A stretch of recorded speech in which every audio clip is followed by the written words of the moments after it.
고린도전서 15장. 형제 여러분, 내가 이미 전한 복음을 여러분에게 상기시키고자 합니다. 여러분은 이 복음을 받아들여 그 안에 굳건히 서 있습니다. 내가 여러분에게 전한 이 복음 말씀을 굳게 지킨다면, 또 여러분이 헛되이 믿게 된 것이 아니라면 여러분은 이 복음으로 구원을 받습니다. 나도 전해받았고 여러분에게 무엇보다 먼저 전해준 복음은 이렇습니다. 곧 그리스도께서는 성경 말씀대로 우리의 죄 때문에 돌아가시고 묻히셨으며 성경 말씀대로 사흘날에 되살아나시어 계파에게 또 이어서 12 사도에게 나타나셨습니다.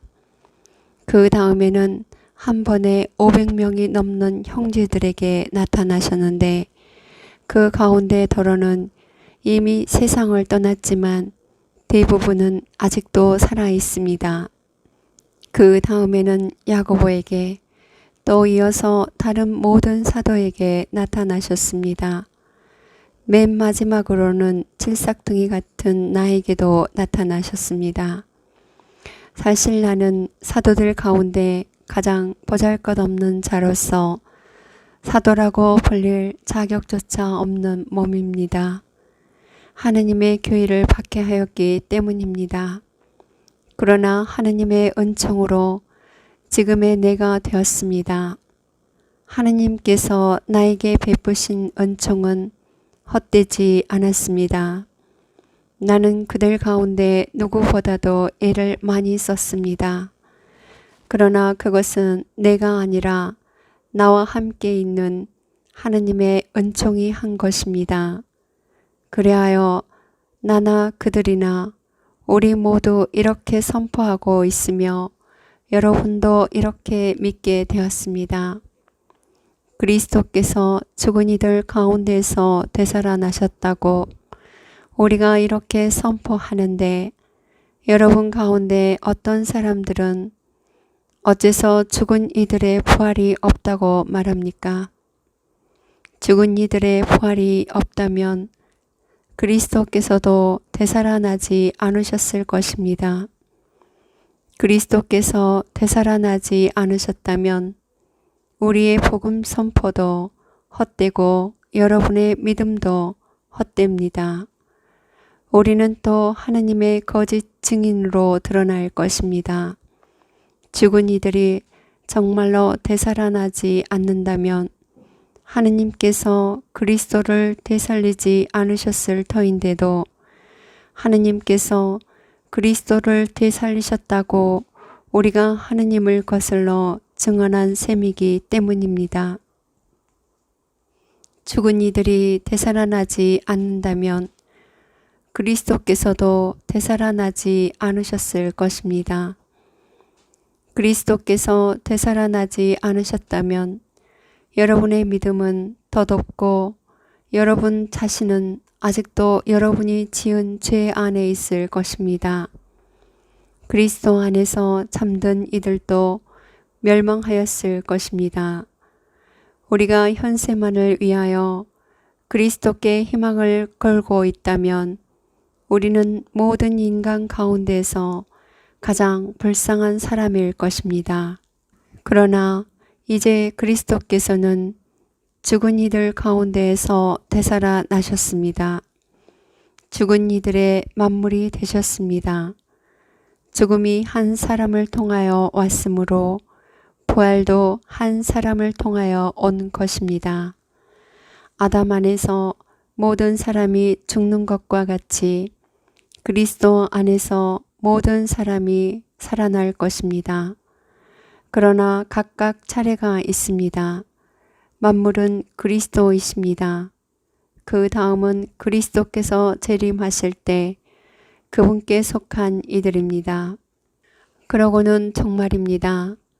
그때 그리스도께서는 모든 권세와 모든 권력과 권능을 파멸시키시고 나서 나라를 하느님 아버지께 넘겨드리실 것입니다. 하느님께서 모든 원수를 그리스도의 발 아래 잡아다 놓으실 때까지는 그리스도께서 다스리셔야 합니다. 마지막으로 파멸되어야 하는 원수는 죽음입니다. 사실 하느님께서는 모든 것을 그의 발 아래 굴복시키셨습니다. 그런데 모든 것이 굴복되었다고 말할 때 모든 것을 그에게 굴복시키신 분이 제된다는 것은 명백합니다. 그러나 아드님께서도 모든 것이 당신께 굴복할 때에는 당신께 모든 것을 굴복시켜 주신 분께 굴복하실 것입니다. 그리하여 하느님께서는 모든 것 안에서 모든 것이 되실 것입니다. 그렇지 않다면 죽은 이들을 위하여 세례를 받는 사람들은 무엇을 하겠다는 것입니까? 죽은 이들이 전혀 되살아나지 않는다면 무엇 때문에 그들을 위하여 세례를 받습니까? 우리는 또 무엇 때문에 늘 위험을 무릅쓰고 있습니까? 형제 여러분, 내가 우리 주 그리스도 예수님 안에서 품고 있는 긍지, 곧 여러분에 대한 나의 긍지를 걸고 말합니다.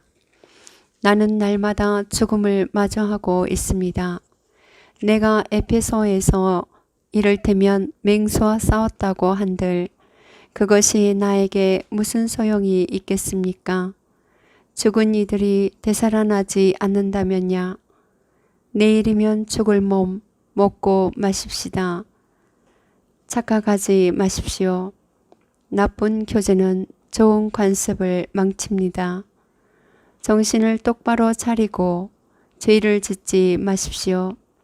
하느님을 제대로 알지 못하는 이들이 더러 있기 때문에 여러분을 부끄럽게 하려고 이 말을 하는 것입니다. 그러나 죽은 이들이 어떻게 되살아나는가, 그들이 어떤 몸으로 되살아오는가 하고 묻는 이가 있을 수 있습니다. 어리석은 사람이여, 그대가 뿌리는 씨는 죽지 않고서는 살아나지 못합니다. 그리고 그대가 뿌리는 것은 장차 생겨날 몸체가 아니라 밀이든 다른 종류든 씨앗일 따름입니다. 그러나 하느님께서는 당신이 원하시는 대로 그 씨앗에 몸체를 주십니다. 씨앗 하나하나에 고유한 몸체를 주시는 것입니다. 육체라고 다 같은 육체가 아닙니다.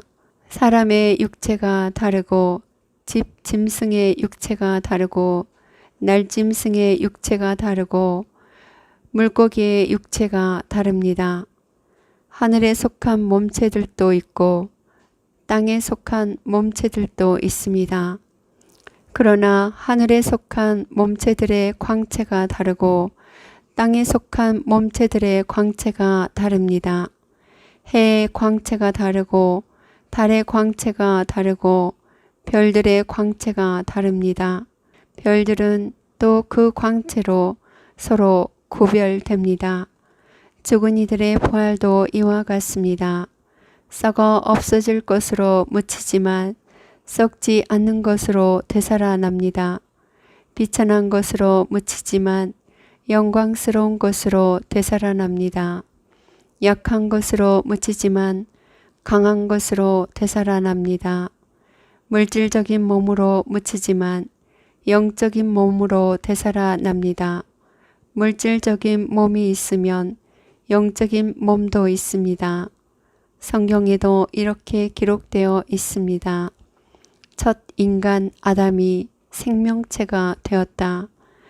마지막 아담은 생명을 주는 영이 되셨습니다. 그러나 먼저 있었던 것은 영적인 것이 아니라 물질적인 것이었습니다. 영적인 것은 그 다음입니다. 첫 인간은 땅에서 나와 흙으로 된 사람입니다. 둘째 인간은 하늘에서 왔습니다. 흙으로 된 그 사람이 그러하면 흙으로 된 다른 사람들도 마찬가지입니다. 하늘에 속한 그분께서 그러하시면 하늘에 속한 다른 사람들도 마찬가지입니다. 우리가 흙으로 된 그 사람의 모습을 지녔듯이 하늘에 속한 그분의 모습도 지니게 될 것입니다. 형제 여러분, 내가 말하려는 것은 이렇습니다. 살과 피는 하느님의 나라를 물려받지 못하고 썩는 것은 썩지 않는 것을 물려받지 못합니다. 자, 내가 여러분에게 신비 하나를 말해 주겠습니다. 우리 모두 죽지 않고 다 변화할 것입니다. 순식간에 눈 깜빡할 사이에 마지막 나팔 소리에 그리 될 것입니다. 나팔이 울리면 죽은 이들이 썩지 않는 몸으로 되살아나고 우리는 변화할 것입니다. 이 썩는 몸은 썩지 않는 것을 입고 이 죽는 몸은 죽지 않는 것을 입어야 합니다. 이 썩는 몸이 썩지 않는 것을 입고 이 죽는 몸이 죽지 않는 것을 입으면 그때 성경에 기록된 말씀이 이루어질 것입니다. 승리가 죽음을 삼켜 버렸다. 죽음아, 너의 승리가 어디 있느냐?